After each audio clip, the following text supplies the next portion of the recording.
Em outubro do ano passado, nós recebemos uma visita inesperada. Uma tia que vive na cidade de Sorocaba. Ela mudou-se para lá no ano de 2020, quando a pandemia estourava pelo Brasil. Ela havia se casado com um médico e desde então nós nunca mais a vimos pessoalmente. Moramos na cidade de Santos Dumont e confesso que ficamos muito felizes em rever essa tia, que é irmã da minha mãe, principalmente porque ela teve uma menininha linda, a qual nós só conhecíamos através de vídeo. Bem, vamos ao que realmente importa aos seus inscritos deste canal, que a minha família tanto gosta de assistir. Me chamo Matheus e tenho 29 anos, Luísa, e estou te escrevendo por um motivo muito particular. Escrevo em nome do meu tio que se casou com a irmã da minha mãe e que é médico. Vou chamar ele aqui de Elias, tudo bem? A pedido dele mesmo, que não quis ser identificado, pois onde mora lida com a política e é bem conhecido.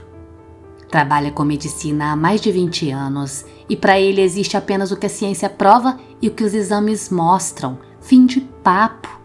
Nada de conversa furada como histórias de fantasmas ou coisas que a gente não pode tocar. Ele mesmo faz questão de dizer que sempre foi assim. Prático, objetivo, com os pés fixos na realidade. Mas em outubro minha mãe estava ouvindo seu canal e ele acabou ouvindo uma de suas histórias, enquanto descansava na sala com a minha tia. A vida, Luísa, tem dessas coisas de nos pregar peça, de mostrar que nem tudo que a gente pensa e que sabe de fato é uma verdade absoluta. Foi exatamente isso que aconteceu com meu tio.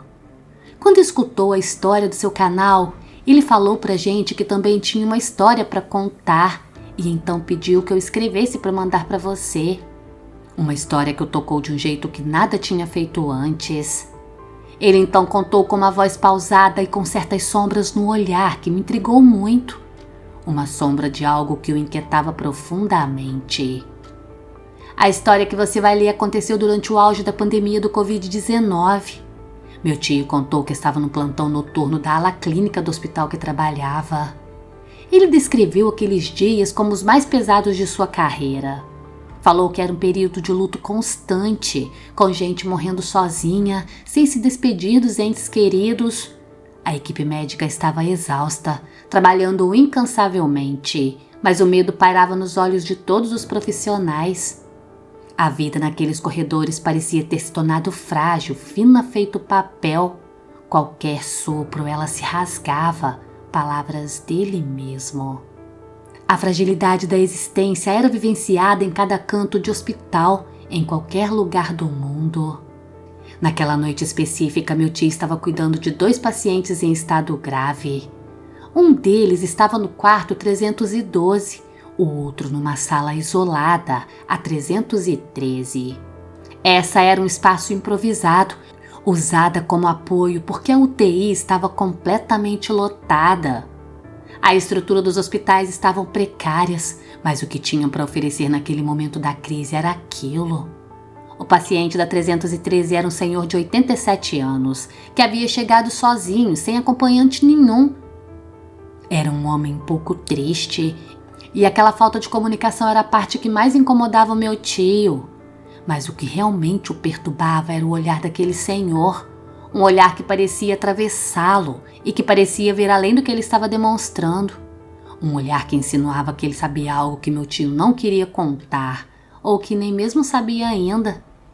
Meu tio se arrepiou quando falou isso. O nome dele era Sr. Antônio. O mais estranho é que ele não dormia. Todas as noites meu tio passava para checar os sinais vitais. Ele estava acordado, não se movia, apenas mexia os olhos. E quando meu tio virava as costas para sair, ele sentia que o olhar de seu Antônio seguia. Até que numa noite seu Antônio chamou por ele. Foi a primeira vez que ele disse algo ao meu tio. Meu tio disse que a voz dele era arrastada. Doutor, tem gente aqui, não tem? Meu tio parou imediatamente, olhou ao redor da sala e respondeu. Não, seu Antônio, não tem. É um quarto de isolamento. Meu tio respondeu naturalmente. Tem sim, doutor. Meu tio pensou que aquilo fosse delírio, febre ou talvez hipoxia, falta de oxigênio no cérebro. Isso pode causar confusões mentais terríveis. Mas então o senhor Antônio deu um sorriso calmo para o meu tio, que arrepiou ele de uma forma que ele não pôde explicar. Uma hora depois, o monitor cardíaco dele disparou. Meu tio e a equipe correram para a sala para tentar reverter a situação. Fizeram massagem cardíaca, adrenalina, tudo que o protocolo mandava. Tudo que podiam fazer para trazer seu Antônio de volta. Mas não teve jeito, ele se foi. Até aí meu tio disse que estava tudo bem, que aquilo era normal para ele. Os médicos acabam se acostumando com a morte. Só que mais tarde, depois que seu Antônio já tinha sido removido, a técnica de enfermagem chamou o meu tio com uma voz assustada. Doutor, a sala 303 está com a luz acesa. Ninguém entrou lá depois que seu Antônio saiu. Eles desligaram todas as luzes depois de desocupar a sala, ainda mais com os protocolos de limpeza da pandemia. Está esperando pela esterilização. Meu tio, cético como era, foi verificar com a moça e realmente a luz estava acesa. O mais estranho ainda era que o monitor cardíaco, que devia estar desligado, estava ligado, Luísa, com um pisca-pisca verde. Luísa, meu tio me garantiu, ninguém podia mexer ali, não antes de esterilizarem tudo. Ele pediu então que a moça desligasse. Ela entrou na sala receosa. 2 minutos depois saiu pálida com o rosto branco feito papel. Falou que a sala estava com muito cheiro de urina, mas que aquilo era muito estranho. O pessoal da limpeza já tinha passado. A sala aguardava apenas a esterilização. Aquela enfermeira acabou contando para as outras e ninguém, absolutamente ninguém, queria entrar no 313. Apesar daquele estranhamento, meu tio não deu vazão para aqueles comentários. Cortou o assunto da equipe e exigiu que seguissem, pois havia muito trabalho a ser feito. Mais tarde, um idoso deu entrada no quarto 314. O nome dele era Antônio. Isso mesmo, outro senhor com esse nome. Uma coincidência, pensou meu tio, tentando manter a racionalidade. Só que quando esse senhor entrou na sala 314, ele apontou para a parede ao lado. A parede que dividia as salas 313 e a que ele estava. Ele então disse palavras como alguém que sentia algo muito forte. Ali tem muita gente, né, doutor? Meu tio, que já estava com os nervos à flor da pele, lhe perguntou. Como é que é, senhor? A resposta do segundo Antônio gelou meu tio dos pés à cabeça. Tem muita gente de pé naquela sala, senhor. De pé, esperando.